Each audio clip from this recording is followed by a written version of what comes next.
How much does it cost for any of you to set up a blog, or to set up a Facebook page, or set up a Twitter account?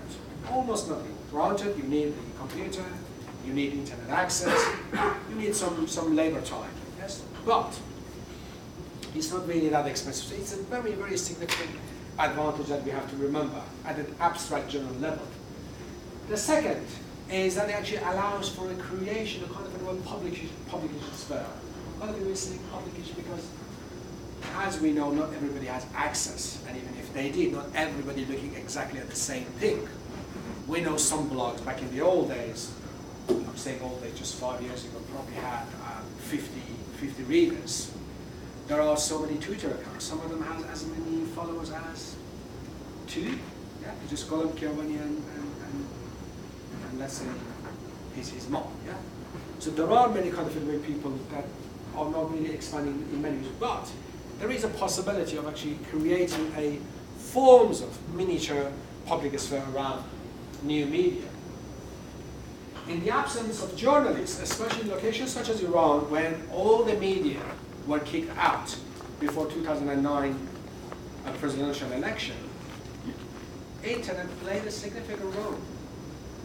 People walked around, captured the images on their mobile phone, uploaded, despite all the difficulties, on YouTube, and as such made it available to a wider range of public. Yeah? So they were no longer just a isolated battle in certain parts of Tehran between demonstrators and the police. It became internationally significant, and I'm sure most of you remember many of those images from back, or you have seen it. So citizen journalism emerged in the absence of real journalists, or as a way to contribute, tackle the problem of the censorship and state propaganda, which was significant. And as such, that also helped to generate and create national as well as international solidarities.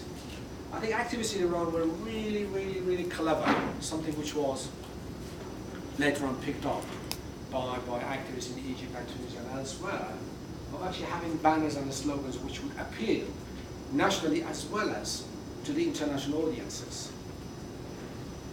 I'm sure you've seen it. Still you can't see them, banners written in English or other languages. They were not for the people in Tehran or Cairo or Alexandria or Tunis. Yes. They were for people staying outside and sitting outside and watching those events that they were unfolding. So I think these are really, really significant advantage. It's important not to suggest, oh, nothing has changed, it's always the same, and blah, blah, blah. Internet has really offered a fantastic, or offering fantastic potential and advantages that we have to recognize. But there is always a significant difference between potential and the reality.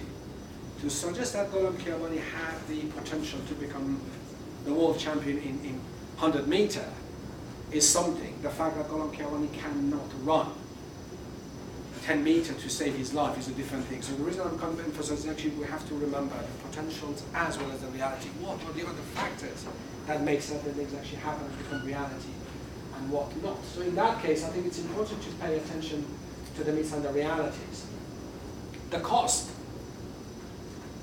is always important, and I'm talking about the kind of way emotional as well as kind of way physical cost in many ways.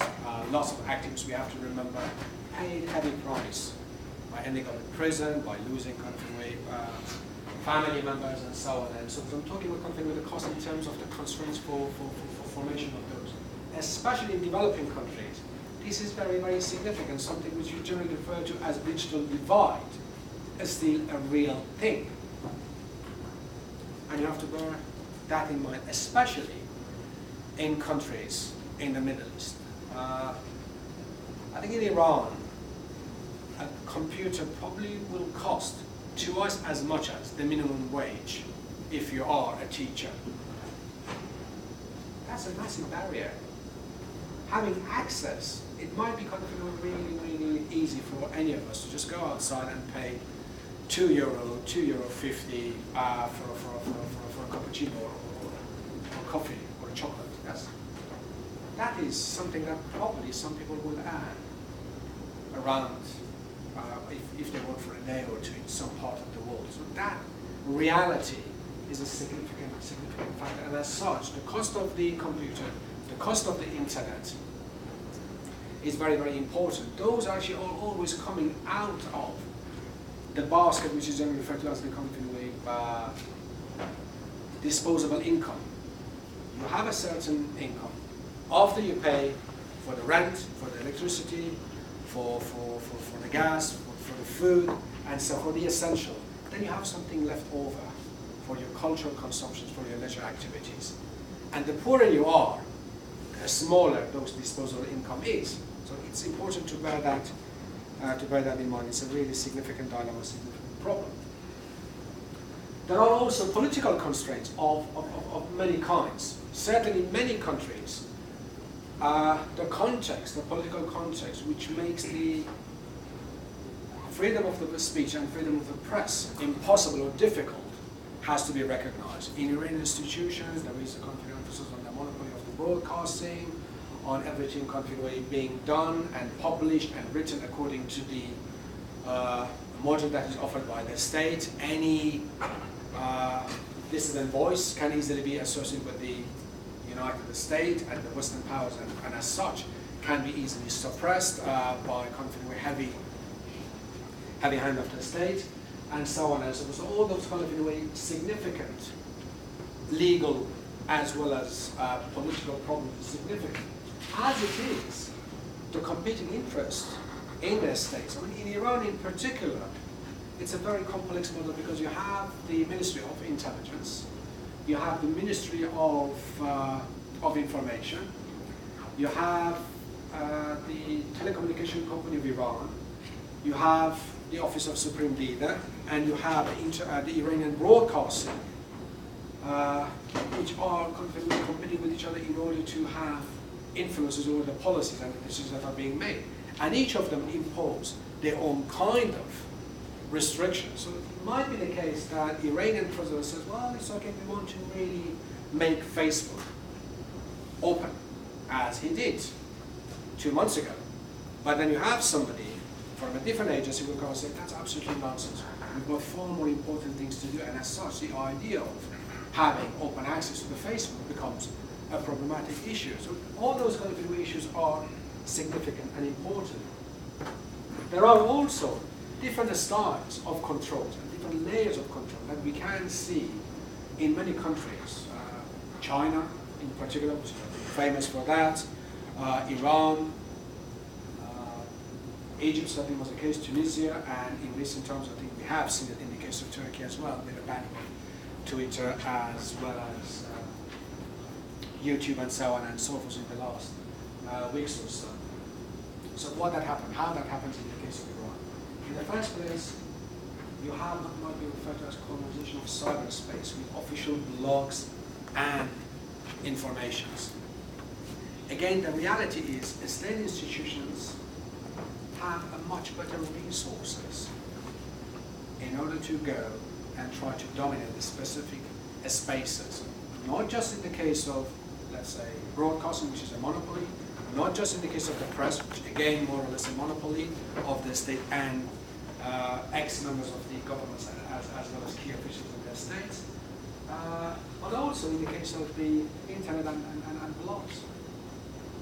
So famously, there were two blog service providers emerge in mid-noughties in 2005 and 2006, which started allocating spaces and even actually giving money to the so-called religious bloggers who would come and blog and start continually tackling the progressive or non-state bloggers in the case of Iran, try to continually dominate and try to continually really suppress. So that's one way.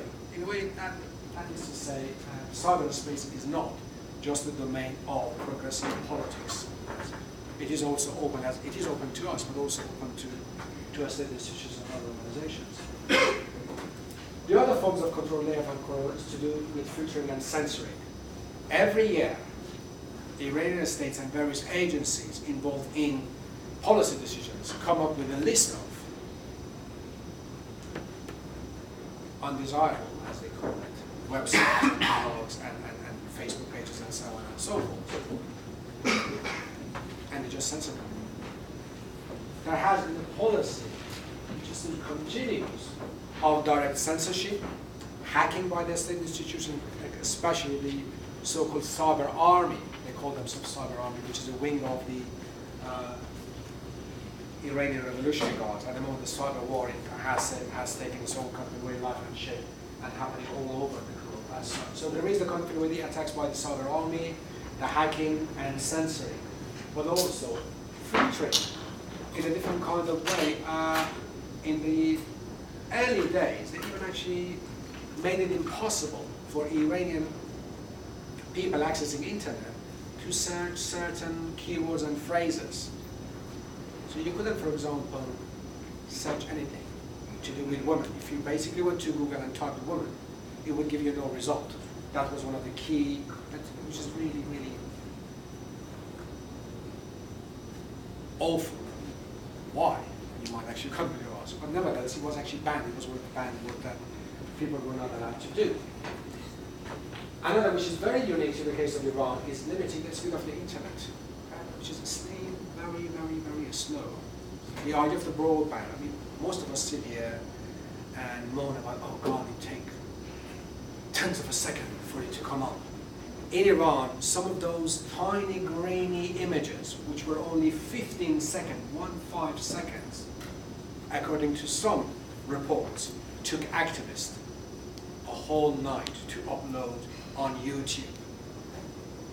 This is really commitment. If you want to do something in those locations, you really, really need to commit yourself. It's not something that you on the way on your iPhone or on your way laptop and so on and so forth. It's a very, very significant way of limiting and controlling the internet in Iran.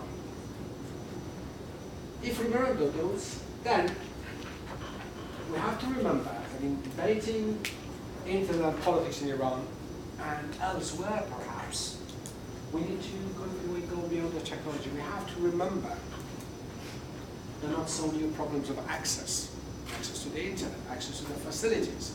Internet literacy, which is important. I mean, sometimes it's not even actually enough to have access. You have to have enough literacy, you have to have enough time, you have to have enough cultural and social capital in order to be able to use, to just suggest, oh, there is internet, let's do something with it. It's not enough, it's not going to happen. I remember back in the old days, I think around mid-1990s, many people had started as part of this ICT for development, had started collecting second-hand computer for developing countries. And one of the stories was they had taken so many second-hand computers, had taken it to Africa and dumped it there, and a few years later they went back and they saw the computers were still in the same place as they were. The simple reason was, it's not just enough to take the computers, and you need to go there, collect them, provide internet access, and then have somebody to teach the people how to use it. So in a sense, the issues of the access and usage remains a really, really, really significant issue. We should not forget. We also have to remember that social movements and uprisings do not happen in a vacuum. The history and the historical developments are really, really significant. Iran 2009 was not just an accident, was not just a spontaneous reaction to the cheating in the election or to the electoral coup, as many people called it. Egypt, long before the uprising, there had been waves of activities and activism, day in, day out, years in, years out. Some of which we didn't know, but nevertheless, there were activists actually working on the ground on a daily basis. Okay, for the journalists it was a nice catchphrase, it was a nice thing. Oh, Twitter revolution, oh, WikiLeaks revolution, oh, Facebook revolution. But the reality is, those are just the shorthands for capturing something much bigger, much deeper, much historical. Because in a way, if you look at it from a different kind of angle, many people suggest that and offer technology. If technology was significant in those uprisings, then you have to look at why it happened in Iran and not other places. If technology is important, surely it should have happened in Finland. Yeah, they've got more access to internet. Something should happen there. Sweden, perhaps Norway, even some other countries in the Gulf states have more access to internet than Iran and many other countries. So why did it happen? So I think it's important to remember that. It's also worth remembering social medias are to some extent, despite all that debates about the openness and access and all that, remain gated communities. you have you are not only dealing with the censorship and filtering, also we do that to some extent ourselves as well. If you don't want anybody, I mean, people can be your friends on Facebook only if you allow them. You can follow certain kind of Twitter accounts if you're allowed to do that, if you're actually part of that community. So it's not as if we're not talking about something like a kind of massive park, such as Hyde Park in London, that is open from all different angles and everybody can go in there and everybody can contribute. No, it's not as simple as that. It is a gated community. You have to be allowed to be part of that process. And again, it's important to remember that. Back in the days, I think, again, it's well documented that even Facebook was creating a hassle and a problem for Egyptian activists. Because back in those days, if you wanted to generate and create a new Facebook page, you couldn't open it unless you were doing it with your own real name and real address. And that is historically, that's been a major problems and issues for many activists in those parts of the world, that you cannot just go in Iran and open a Facebook page under the name of Gholam Khiabany and start inciting people and inviting people to demonstrate against the supreme leader. Yeah? Because simply the next day, they're just going to come grab Gholam Khiabany and take him to somewhere that he might not actually be able to return. Media, despite again all those debates about virtual deterritorizations and fluidity and so on and so forth, are fixed forms of the media. Historically being, all forms of the media historically are bounded by fixed physical spaces. CNN might be available in Tokyo, in Chicago, in Brussels and so on and so on. CNN is uniquely associated with a very specific physical space that is called the United States of America. The same goes for the BBC, the same goes for Le Monde, the same goes for El País, you know, any kind of media that you can, even though they might be available internationally, they are associated with a very specific forms of politics, states, language, which is still important to remember. The same goes for the internet. Just because they are available doesn't mean actually they are not tied up to other kind of networks, not as fixed as other networks. That's important. Certainly in the case of Iran and the case of Egypt, it is still open to debate and dispute. But there is not a single evidence which suggests that they played a significant role as many people actually have claimed. You have to ask yourself, was it possible to imagine a Tunisian uprising without those WikiLeaks revolution? Was it possible to assume that Arab uprising in Egypt would take place even without the internet? I think most people answer